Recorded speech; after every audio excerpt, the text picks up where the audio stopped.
J'ai 11 ans. J'habite dans une grande maison isolée, non loin du célèbre village de Marchicose, aujourd'hui déserté. Avec une amie, nous sillonnons librement les chemins terreux au milieu des champs de canne. Nous sommes deux enfants libres, pieds nus sur nos bicyclettes. Nous sommes légères, pas d'inquiétude. C'est le temps de l'insouciance. Je ne suis même pas encore une adolescente. Mon corps est celui d'une petite fille, fluette. Mon amie et moi voyons tout à coup arriver mon père dans sa voiture. Il s'arrête à notre hauteur, sort de l'auto, nous ordonne calmement mais fermement de monter. Nos questions affluent évidemment. Nous avons toujours été très libres de jouer où bon nous semblait, et tout à coup, cela nous est interdit. Mon père nous explique qu'un violeur récidiviste s'est échappé de prison et rôde dans la région. Cet épisode, bien que peu traumatique au regard de ce qu'ont vécu autour de moi de nombreuses femmes et filles, a marqué un tournant dans la perception que j'avais de ma place dans ce monde. J'ai souvenir de ce sentiment nouveau d'être une potentielle proie, et de là démarre ma peur de cette violence extrême qu'est le viol. J'ai 15 ans, je marche dans les rues de Cure-Pipe. Un groupe d'hommes à l'arrière d'un camion me déshabille du regard en sifflant. Je ne suis plus une petite fille. Je sais maintenant que mon corps peut provoquer chez les garçons du désir. Je prends désormais conscience que pour certains d'entre eux, il est normal d'exprimer cela sur la place publique sans me demander mon avis. Et que ce sera toujours à moi de me protéger, à moi de me cacher, à moi de m'habiller en conséquence, à moi de faire attention, parce que dehors des prédateurs rôdent. J'ai 20 ans. Je suis à Paris pour mes études. Lors d'une soirée chez des amis proches, un garçon tout à coup me caresse les fesses sans bien sûr me demander mon avis. Ma réaction est brutale, je me retourne et lui donne une claque. Il me dit sur le ton de l'amusement qu'avec le pantalon que je porte, je devais bien m'attendre à cela. J'ai 25 ans. Je rentre d'une soirée vers mon appartement en banlieue parisienne. Sur le trottoir, un groupe de 4 ou 5 jeunes hommes me hèlent. « Mademoiselle, tu sais faire une fellation ?» Garder son sang-froid, ne rien répondre, baisser la tête, ne pas regarder dans les yeux. Marcher, marcher, marcher, tenter de ne pas montrer qu'on a peur. Au coin de la rue, courir. Le code d'entrée de l'immeuble, vite. Ouf. Ce que je viens de raconter est d'une banalité affligeante. C'est ce que vivent toutes les femmes, quotidiennement. Et ce n'est que la partie émergée de l'iceberg. Car les plus grandes violences, les traumas les plus douloureux, se déroulent le plus souvent dans l'espace intime, avec les proches, au sein de la famille, des amis ou au travail, la plupart du temps dans des contextes où nous devrions être protégés. J'ai 38 ans. J'allume la radio et j'entends le journaliste parler d'une femme retrouvée dans une mare à bras d'eau, à moitié inconsciente. Les témoignages de ses proches ne tardent pas. Cette femme a été enlevée par 4 hommes quelques jours plus tôt. Parmi ces hommes se trouvait son mari. Enlevée donc, puis séquestrée et violée par ces hommes durant 3 jours avant d'être jetée dans cette mare. Ce récit me retourne le ventre. J'éteins le poste, j'en ai trop entendu. Plus tard dans la soirée, je retrouve des amis et je raconte cette histoire entendue le matin même. Je pose alors cette question que je vous adresse également, chers auditeurs. Avez-vous déjà entendu parler de 4 femmes qui enlèvent et séquestrent un homme pour le violer durant 3 jours et le laisser à moitié mort dans une mare au milieu d'une forêt ?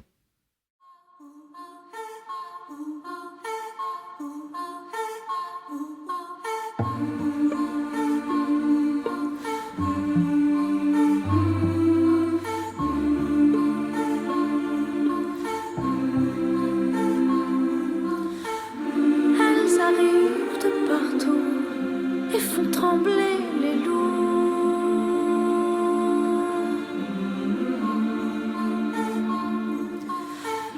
J'ai vu ces grilles sous tous les angles, longer les murs et les recoins. Je tourne en rond. J'ai senti l'air changer sur ma peau troublée. Un long soupir se dessinait. La rumeur qui disait elles arrivent de partout et font trembler les loups entendus.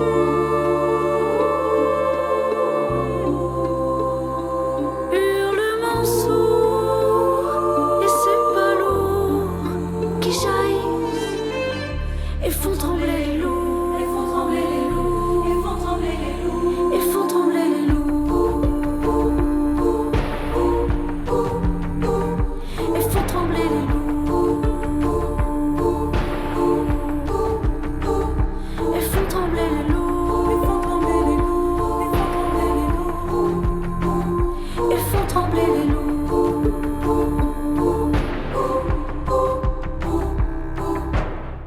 Bonjour, je suis Christelle Mervin de Spéville. Je suis féministe. Bienvenue dans Canne à sucre et préjugés.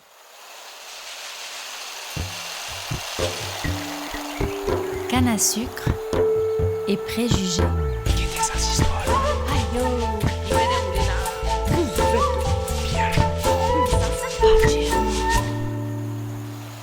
Si je suis féministe, c'est simplement pour prendre la place qui nous revient toutes dans notre société, nous les femmes.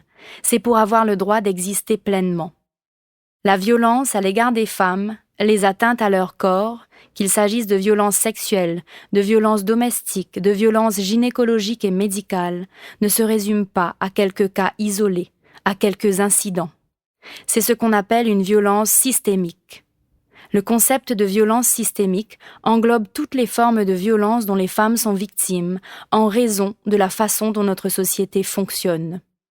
Cela concerne les lois, mais aussi les mœurs, les habitudes, ou pour utiliser un terme plus mauricien, les mentalités.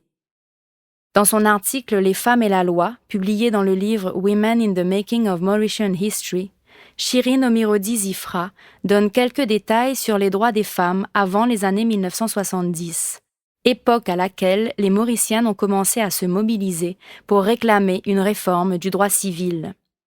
On y découvre par exemple que jusqu'en 1980, les femmes n'avaient quasiment aucun droit en dehors de leur mari. Le mari pouvait interdire à la femme de travailler ou choisir son emploi pour elle. Il pouvait aussi toucher ses salaires directement, lui interdire d'avoir un compte en banque, un passeport, etc. Elle était donc quasiment une mineure qui ne pouvait même pas le poursuivre pour une pension alimentaire si le couple se séparait. Elle devait lui demander une autorisation pour être en justice, et à défaut, elle demandait celle du juge. Le mari jouissait de la puissance paternelle concernant les enfants et décidait de tout ce qui les concernait. Au moment de la séparation, il avait même la garde des nourrissons. C'était donc à la mère d'aller en justice pour obtenir la garde d'un enfant. Les femmes et la loi de Shirin Omirodi-Zifra.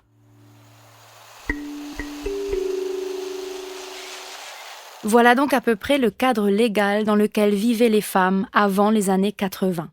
Je suis née en 1985. Cela signifie que je fais partie de la première génération de femmes mauriciennes à pouvoir jouir à peu près des mêmes droits que les hommes. Et pourtant, le système n'est toujours pas entièrement égalitaire, et les lois ne nous protègent toujours pas complètement des violences dont les femmes sont victimes. Il me semblait essentiel d'aborder la question des violences, car il s'agit du facteur le plus fragilisant pour les femmes. De la même manière que les femmes ont été invisibilisées dans notre récit historique, comme nous l'avons vu dans l'épisode 4, ces violences rapetissent les femmes, les diminuent. Elles nourrissent des peurs qui se transmettent de génération en génération et représentent un obstacle à l'émancipation et à l'empowerment. Travailler à éliminer ce système d'oppression dont la violence faite au corps est l'expression la plus visible, c'est permettre aux femmes mauriciennes d'habiter leur corps, de prendre la place qui leur revient, de retrouver du pouvoir sur soi et sur sa propre vie. Je criais si fort, perdu ma sève dans chaque bataille, perdu là. Elles arrivent de partout et font trembler les loups entendus.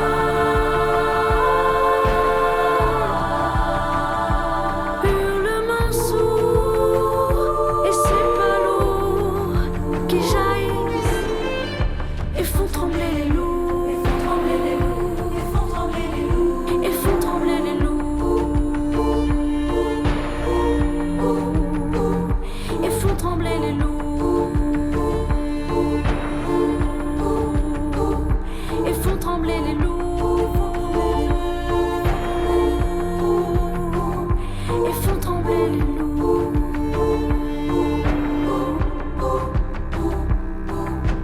Pour aborder la question du corps des femmes, j'ai rencontré la féministe mauricienne d'origine rodriguaise, Christelle Collet.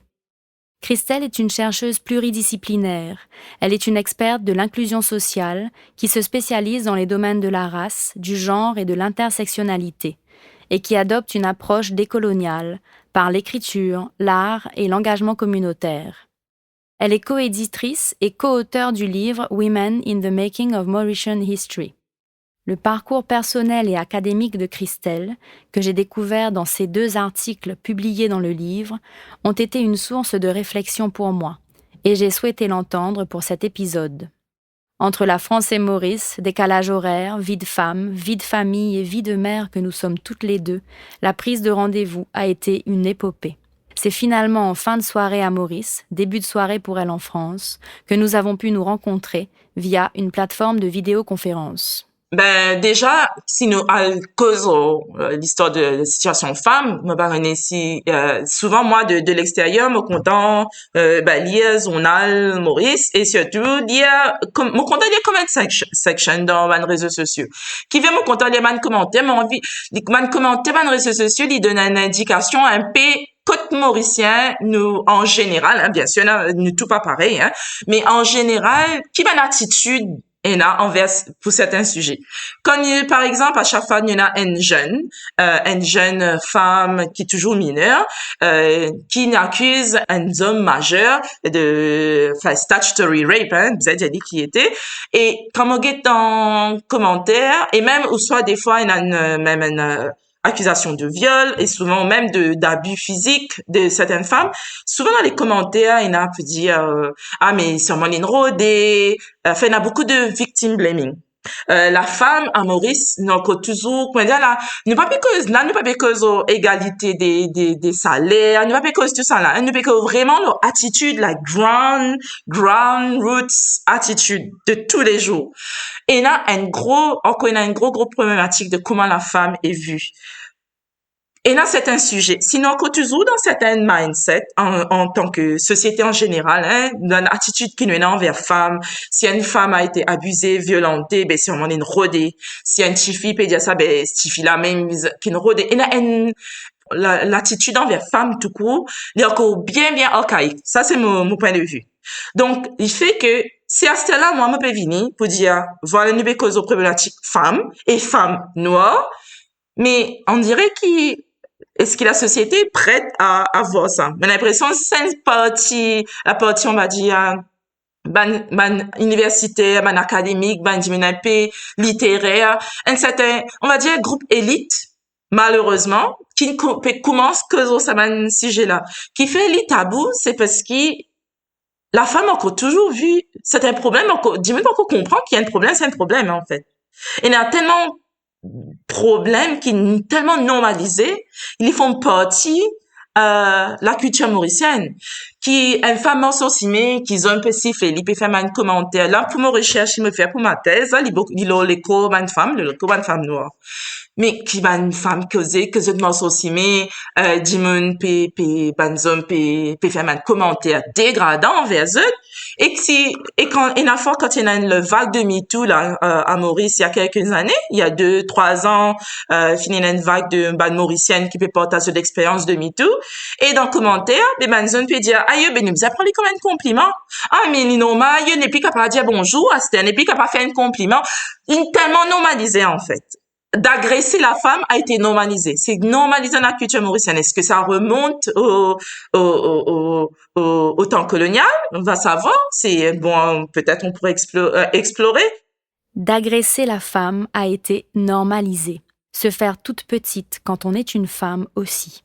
Tenter au maximum de ne pas attirer l'attention, ne pas faire de bruit, ne pas se faire remarquer.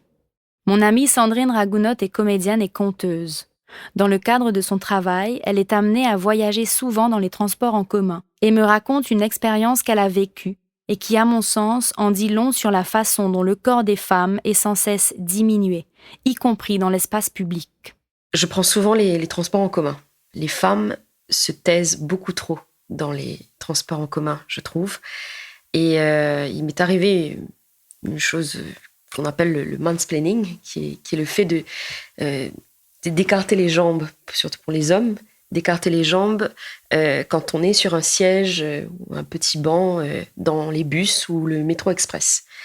Et malheureusement, c'est un concept qui n'est que masculin. Les femmes font rarement ça, c'est-à-dire qu'elles ne vont pas écarter les jambes dans les transports en commun. Et moi, je le constate auprès d'autres femmes, mais moi, ça m'est déjà arrivé aussi. Ça m'est arrivé durant l'adolescence, mais je ne disais rien. Et juste avant d'aller pour mes études à Bordeaux, j'étais dans un bus en direction de Port-Louis, et chaleur du matin, enfin les embouteillages, et il y a un monsieur qui vient s'asseoir à côté de moi, donc à côté du siège vide à côté de moi. Plutôt corpulent, il s'assoit, je comprends la corpulence, mais il a décidé d'ouvrir les jambes, vraiment. Et je me suis retrouvée à avoir les genoux presque collés au bus, enfin à l'autre siège. Et je me suis dit, mais non, ça va pas le faire. En fait, là, on est encore à cure-pipe. Si tout le trajet, ça se déroule comme ça va pas le faire. Et effectivement, arrivé j'ai attendu vraiment que ça arrive à bagatelle, paille. Je lui dis, sorry, monsieur, mais là, vous pouvez m'arrêter à moi. Ou bien, comment dire, prends-t-il l'espace? Il dit, oh, ok. Et il a pris l'espace qu'il fallait. Mais 2 minutes après, c'était fini. Il a réécarté les jambes. Et là, je me suis dit, mais ok, donc à quel moment ça a commencé en fait? Et il m'est arrivé la même chose une deuxième fois dans le métro express. Et cette fois-ci, j'ai changé de tactique. Il m'a pas entendu parler, il sait pas comment je parle. Et comme je parle très bien français aussi, je lui ai parlé en français, mais avec un accent français. Et là, ça a changé complètement. C'est-à-dire que je lui ai dit, excusez-moi, est-ce que vous pouvez juste vous décaler un petit peu, vraiment avec l'accent français? Ah, il m'a regardé, oui, pas de problème. Excusez-moi, hein. Genre, il s'excuse parce que j'ai parlé tout simplement en français. Et la première anecdote, en fait, ça a été un fiasco. Et voilà, il a fallu pour moi, en tant que femme créole, de m'inventer un personnage pour pouvoir dire à un monsieur à côté de moi, vous devez fermer vos jambes, en fait, pour que je puisse m'asseoir convenablement, parce que j'ai payé le ticket comme vous, en fait. Et ça, c'est dans les transports. Et parfois, je vois des jeunes filles, des jeunes femmes qui sont coincées comme ça tous les jours dans les transports en ne disant rien parce qu'elles ont peur. Parce qu'elles ont peur des représailles, que non, pas le droit de la guerre, dans le transport en commun, dans bis, non, pas bon. Elles ont peur, les femmes ont peur des hommes. Ce témoignage me parle à 2 niveaux. Le premier niveau est celui évoqué plus haut et concerne la manière dont les femmes peuvent être oppressées dans l'espace public et le rapport au corps. Puis, il y a cette différenciation qui est faite tout de suite lorsque Sandrine parle en français avec un accent très français. Immédiatement, elle est davantage prise au sérieux, voire craint. Le monsieur s'excuse et s'exécute. Sandrine n'a pas changé de personnalité ni de physique. Elle est exactement la même personne, avec la même histoire, avant et après avoir pris la parole. Mais le simple fait qu'elle parle le français avec un accent français qui plus est, la place dans une position sociale supérieure. Petit clin d'œil ici à l'épisode 3, les lourds bagages de nos langages, dans lequel nous avons pu mettre en lumière la hiérarchisation sociale liée à la langue à Maurice. Ce que dit ce témoignage, c'est donc qu'en fonction de notre place dans la hiérarchie sociale, nous ne sommes pas perçus de la même manière en tant que femmes. Et cette hiérarchie a également des conséquences dans l'accès à nos droits fondamentaux, la santé, l'éducation, la justice, la protection. 3 décembre 2022, spectacle Cocktail Fonker au Codan Art Center. Assise dans mon fauteuil, je viens d'entendre plusieurs artistes talentueux dire des textes très beaux en créole mauricien et réunionnais. Derrière une petite case en paille faisant partie du décor, nous voyions apparaître la chanteuse et autrice Mélanie Pérez. Talons aiguilles, robe noire moulante, démarche sûre et provocante. Elle s'installe devant le micro, menton relevé, regard que je sens fixé sur moi. Bien sûr, elle ne me regarde pas seulement moi, puisque nous sommes près de 400 spectateurs devant elle. Mais j'ai le sentiment que c'est moi à ce moment-là qu'elle interpelle, et je pressens que les 400 autres spectateurs ressentent à peu près la même chose. Elle nous flanque alors ce texte à la figure. Fon kè, sa mo laisse ça pour ban là. Mo pas capable vin dire mo cause les kè moi. Les kè mo pena. Moi, mo cause mo trip, mo poumon, mo les foies, mo la voix, mo peine les temps pour calculer, moi. Mo peine les temps pour admirer, pour tousser, caresser, embrasser. Non. Moi, mo faire. C'est qui, bizin faire. Cuit vidé. Mettez tiré. Trapé, zoué, béqué, rissé, logué, crassé. Ah, pas guide-moi comme ça. Attention, gros, moi pas connais qui vous fait quand la lumière est teinte. Un seul métier moi connais dans la vie, moi. C'est vendre l'écho. Parce que moi tiens un seul soi. Vous pouvez dire moi tout dit mon na soi. Comme lever un grand matin là, à 10 ans. Des belles calottes cadeaux l'anniversaire. Ou peut bien pose ou des genoux à terre. Pas croire si vous pouvez faire un petit la prière, hein, non. Comme lever un grand matin là, à 12 ans. Dans une la case papou.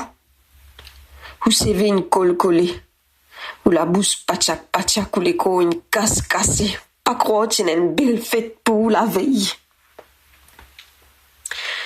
Comme lever un grand matin là, à 15 ans.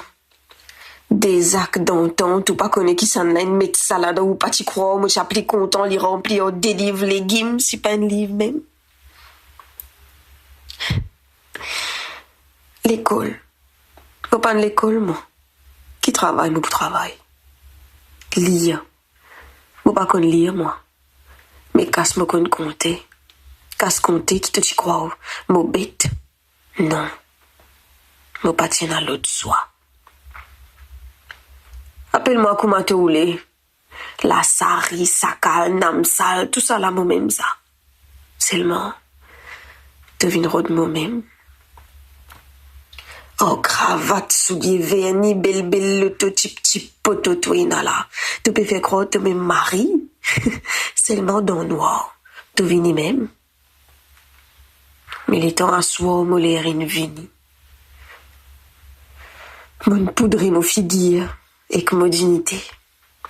Mon pébisin cambré pour une bousse manger, mon pas connaît si pas l'auto ou soit bis là qui peut passer ou croire un plaisir, ça. Combien comme moi comme ça, une bateau bis. À cause d'un ban gros vera, un ban gros fat vis. Maïva, Milazor, Cindy. Faut qu'il arrive comme ça pour une vine vedette dans la gazette.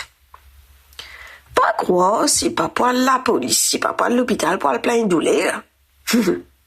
Préfère me sortir mon sac là, mais qui m'a ramassé un sac maltraité là-bas. Pas seul marron qui vient dire moi, je te content moi. Je te même tu vas de moi. Moi. Comme vous guette moi des garçons, puis gardien tes coins pour ramasser une casse. D'enfant. Bien d'enfant, moi les qui aiment au pays là. Mon fier. C'est pas pétale la maison. C'est pas travail. Quand même tracé. Tu sais qui t'a oulé. Parce qu'ici, nous qui tracés. Nous ne grandis tracés, nous ne connaissons tracés. Qui ou guette moi comme ça? Ou tu donnes moi un coup de main pour sauter là-dedans? Ou tu viens guette moi comme tu es en dedans ou? Les temps. Ou tu es dans les temps où? Alors, n'a pas vu dire moi qui me tient dans l'autre soir. N'a pas vu dire moi qui me tuerait d'y faire. N'a pas vu dire moi vine cause en l'équerre, non. Ça me laisse ça ban là. Une claque. Je m'enfonce dans mon fauteuil. Je me fais toute petite. Ce texte, ce personnage féminin auquel Mélanie donne la parole, nous ne sommes pas habitués à l'entendre. C'est la voix des sans-voix, des invisibles qui ne parlent pas. C'est une voix qui dit le rapport au corps des femmes dans notre société, qui dit la violence, qui dit que nous n'avons pas toutes la même réalité, que nous ne sommes pas toutes logées à la même enseigne, que nous n'avons pas toutes les mêmes chances et les mêmes choix. Christelle Collet abonde en ce sens et explique cette fois la problématique des femmes noires à Maurice, question que l'on retrouve dans son article « Unpacking Intersectionality in Mauritius, The Multi-Marginalization of Black Creole Women ». Et ce qui est aussi revenu beaucoup dans l'interview qu'ils m'ont fait, beaucoup de femmes ils partagent avec moi qui plus je t'ai foncé. Et parce que une famille mauricienne mix, hein, il a des traits clairs, limite blanches à très foncés, bien noirs. Et beaucoup de partagent moi qui quand je compare avec ma cousine ou bien quand je demande quelqu'un qui de teint plus clair qui la réaction de certains hommes avec eux est différente.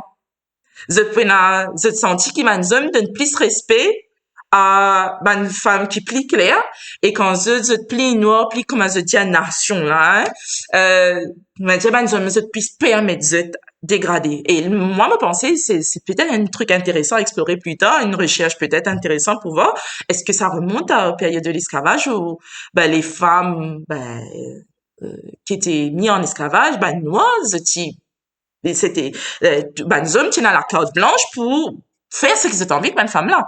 Est-ce que ça repart de là-bas? Parce l'île Maurice, c'est une culture qui commençait à l'époque coloniale. Ne pas qu'à dire, n'est pas une culture, ne pas capable de dire pour dire non, nous avons une histoire avant coloniale. En fait, nous individuellement, nous c'est une histoire, mais l'île Maurice même, la culture telle qu'on connaît, prend naissance dans un milieu colonial, un milieu de violence, un milieu patriarcal. Heavily patriarcal, racial. Et donc, du coup, la culture d'aujourd'hui, c'est un héritage de ça. Il bien forcément, il faut en colonialisme, il faut en patriarcat, parce qu'il a commencé là-dedans, il prend naissance là-dedans. Donc, du coup, des tabous, oui, parce qu'il y a beaucoup de violence envers la femme, beaucoup de violence raciale, de violence genrée, ils font partie de nos cultures. C'est une réalité. Notre culture commune prend naissance dans le colonialisme et l'esclavage. Et la manière dont la femme a été discriminée au cours de notre histoire varie selon son origine, sa classe sociale, sa couleur de peau. Au temps de la colonisation et de l'esclavage, au plus bas de l'échelle sociale, il y a la femme esclave. Élodie Volsi a 26 ans. Elle est détentrice d'une licence en histoire et sociologie de l'Université de Maurice. Assistante en recherche au Musée intercontinental de l'esclavage, elle est co-auteure du livre « Women in the Making of Mauritian History ».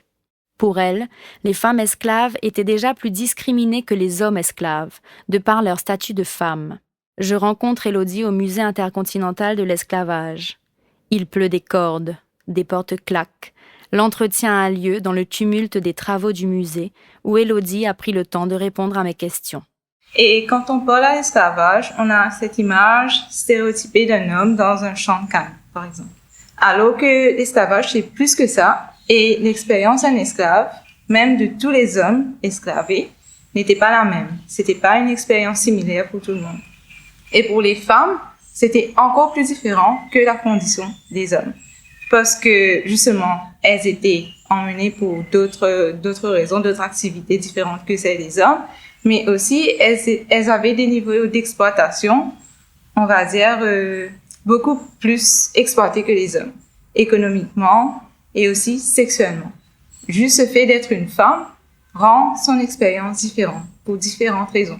Tout comme aujourd'hui, être une femme, notre expérience actuelle n'est pas la même que celle d'un homme. Et à l'époque, c'était pareil. Donc, l'exploitation sexuelle de la femme, je trouve que c'est un sujet très important. Pourquoi? Parce que ça nous permet aussi de voir vraiment ces femmes-là, on va pas les victimiser, mais voir que malgré le fait qu'elles étaient exploitées, elles arrivaient à s'en sortir et elles ont joué un rôle vraiment important dans la société de l'époque et jusqu'aujourd'hui. Donc, il faut vraiment repenser à ces femmes-là. Donc, je pense c'est lié à la société actuelle. Pourquoi? Parce que quand on parle des descendants d'esclaves, aujourd'hui, les femmes, elles subissent toujours des discriminations, des stéréotypes. On entend ça beaucoup dans l'actualité ou dans la vie de tous les jours. Donc, c'est un sujet qui n'a pas été vraiment parlé. C'est un sujet tabou qui fait qu'aujourd'hui, on a toujours des préjugés, des stéréotypes contre les femmes descendantes d'esclaves. Donc, par exemple, pendant la période d'esclavage, ils disaient beaucoup que les femmes esclaves, elles étaient libertines. Elles avaient beaucoup de partenaires sexuels. Mais même pour aujourd'hui, dans la communauté créole, on a beaucoup ce genre de préjugés-là, où on va dire que oui, elles négligent leurs enfants. À l'époque, il y avait ces commentaires-là, et aujourd'hui, on retrouve toujours ces commentaires-là. Donc, il y a un peu ces liens-là. Donc, c'est un sujet qui n'a pas été étudié, qui est tabou. Jusqu'à maintenant, on n'en parle pas. Donc, ce qui fait que ça continue aujourd'hui. On retrouve ça dans la société actuelle. Élodie m'explique la multiplicité de discriminations à l'encontre des femmes esclaves à cette époque et ce qu'elle perçoit comme une sorte de filiation avec ce qui est en jeu aujourd'hui encore pour les femmes noires à Maurice. Si on fait le lien avec la société actuelle, on va dire que la femme est toujours considérée comme une minorité, pas en termes on va dire de quantité, de proportion à l'homme, mais en termes de droits et en termes de, on va dire, tous les privilèges qu'elles peuvent avoir. Donc, quand on parle d'esclavage, là, on peut considérer que ces personnes-là, avant d'être mises en esclavage, elles avaient une vie, une communauté, elles vivaient dans une société où même là-bas, la femme était considérée au plus bas de l'homme. Donc, la violence envers les femmes, ça a toujours existé. Donc, quand ces personnes-là sont mises en esclavage, il existait une certaine solidarité. Dans certains cas, quand on parle de marronnage, où les hommes cachaient les femmes marronnes, ou les femmes, elles aidaient les marrons, mais il existait toujours cette violence envers les femmes-là. Elles étaient souvent victimes de violences sexuelles. Elles étaient violées par les hommes esclaves et même par les hommes propriétaires, les blancs. Donc, je pense que le fait d'être en esclavage amène une certaine solidarité, oui, mais la femme reste toujours, on va dire, une minorité qui a été oppressée et qui est toujours oppressée aujourd'hui, de nos jours. Malheureusement, la violence envers les femmes continue. Donc, pendant cette époque-là, c'est pour ça aussi que je parle de la condition de la femme qui était différente, parce qu'elle était oppressée par l'homme blanc, par l'homme esclave et aussi par les femmes blanches. On retrouve ça beaucoup. J'ai souhaité revenir rapidement sur l'expérience des femmes esclaves et les conséquences des tabous et oppressions encore présents dans la société mauricienne à l'encontre des femmes noires, car leur expérience est spécifique. Christelle Collet travaille actuellement sur une thèse sur le corps des femmes noires. Dans son article « Unpacking Intersectionality in Mauritius, The Multi-Marginalization of Black Creole Women », publié dans Women in the Making of Mauritian History, elle y développe la notion d'intersectionnalité. Intersectionnalité, une théorie pour dire que la façon qui un individuel, les expériences, les fait l'expérience la société, les fait l'expérience dans son identité, les baser les différents aspects de son identité. Par exemple, en tant que femme, en tant que personne noire, par exemple, une personne noire n'est pas pour expérience, toute personne noire pas pour expérience pareille de la vie. Un homme noir et qu'une femme noire pas pour expérience pareille, qui fait parce que patriarcie c'est tangible, réel, et une femme noire, même dans l'époque de l'esclavage, les subir plus certaines violences, on va dire, que l'homme noir, ou on va dire des violences différentes. Maintenant, une femme noire qui est handicapée va aussi subir, en anglais, nous dit ableism, les peut subir une oppression systémique, parce que, justement, il est handicapé. Donc, ou une femme noire, ou même, on va dire, on oublie la femme noire, on va dire une femme blanche, par exemple. Déjà, la femme blanche, il va expériencer, le patriarcat, en tant que femme. Et si la femme blanche, on va dire qu'il est homosexuel, il peut aussi expérience l'homophobie que la société va lui mettre. Donc, intersectionnalité veut dire que chaque personne lui vive son identité par rapport à comment différents aspects de ces identités interagissent entre eux.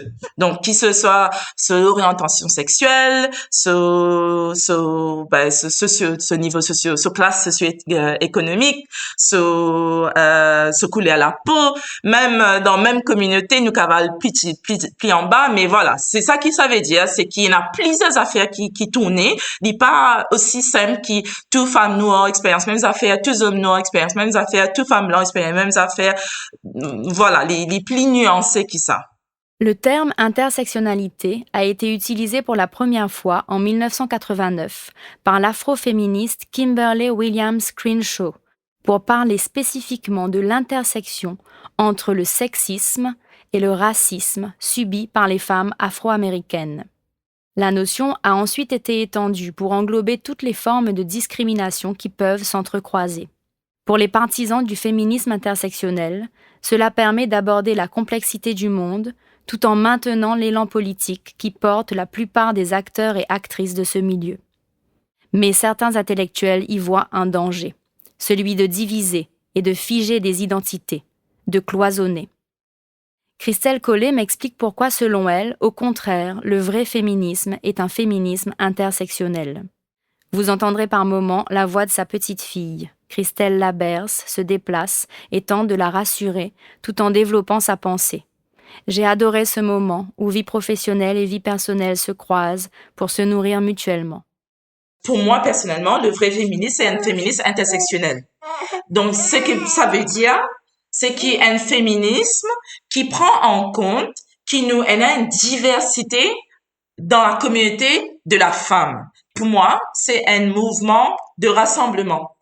Les moments de rassemblement, dans le sens qui nous tous assiser ensemble et dire, OK, et il y a un dimon qui est un peu plus vulnérable parce qu'ils ont multiples marginalisations qui peuvent arriver dans cette la vie.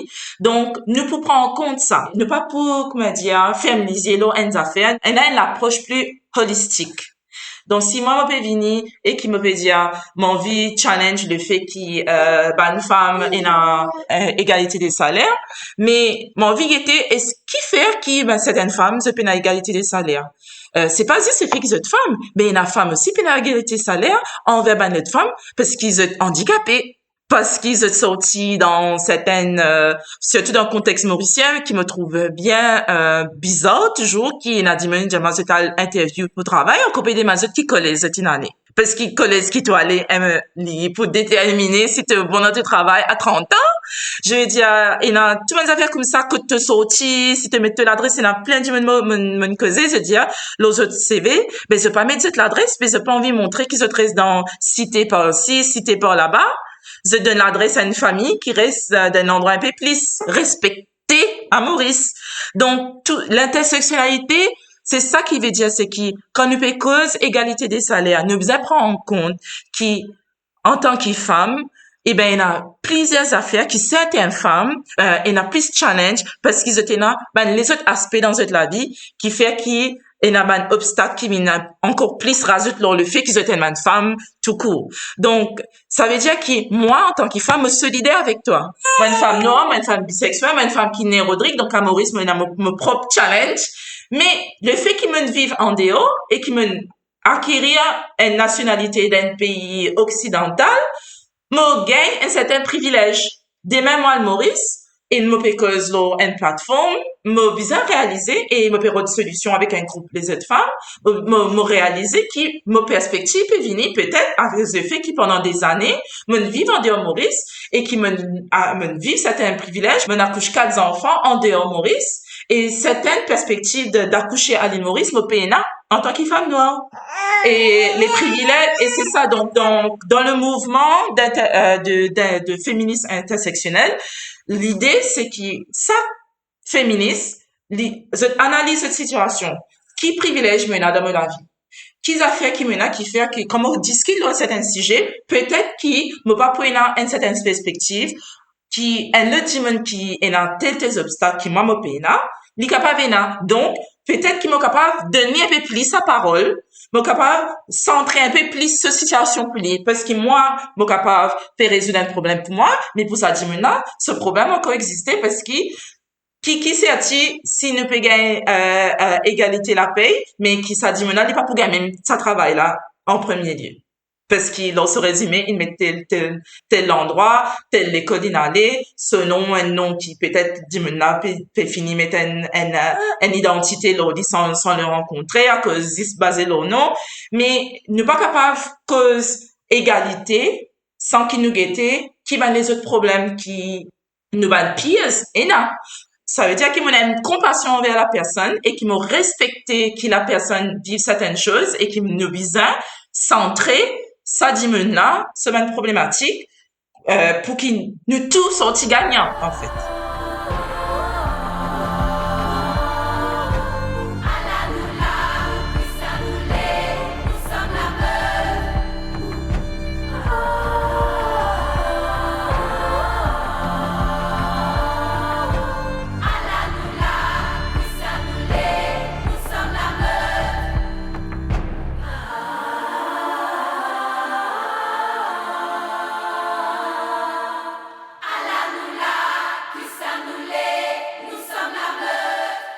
Je suis Christelle de Spéville et je suis féministe. Et j'aimerais que ce mot cesse de faire peur aux hommes et aux femmes. Défendre les droits des femmes, reconnaître que l'oppression, la violence à l'égard des femmes est réelle et spécifique, n'est ni une honte, ni une offense aux hommes, ni une attaque personnelle à qui que ce soit. C'est simplement tenter de faire preuve de lucidité et de pragmatisme pour changer notre regard, notre perspective, nos préjugés.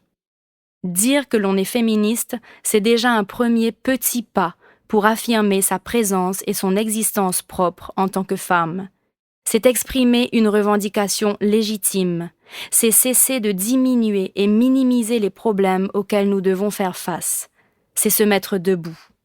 Et c'est demander aux hommes qui nous entourent et nous aiment d'en faire de même avec nous. Vous avez entendu tout au long de cet épisode la magnifique chanson de la chanteuse réunionnaise Maya Kamati, « La Meute ». Cette chanson, écrite et interprétée par Maya Kamati, est également accompagnée par un chœur de plusieurs femmes. Dans le clip, ces femmes, pour la grande majorité assises, entourent Maya Kamati, debout au centre. Puis, au fur et à mesure que montent les voix, chacune se lève à son tour pour se mettre debout. La première est d'abord prise par la main par une autre femme déjà debout. Puis, elles se lèvent toutes, l'une après l'autre. La chanson se termine par ces voix en chorale et toutes ces femmes debout qui dansent et chantent, solidaires, fortes ensemble, en meute, comme une affirmation par le corps et la voix de son droit d'exister, de revendiquer, de se révolter. L'image est belle, intense, et c'est le ton que je souhaitais donner à cette émission. Se tenir debout, ensemble, réclamer nos droits pour soi-même et pour celles qui nous entourent.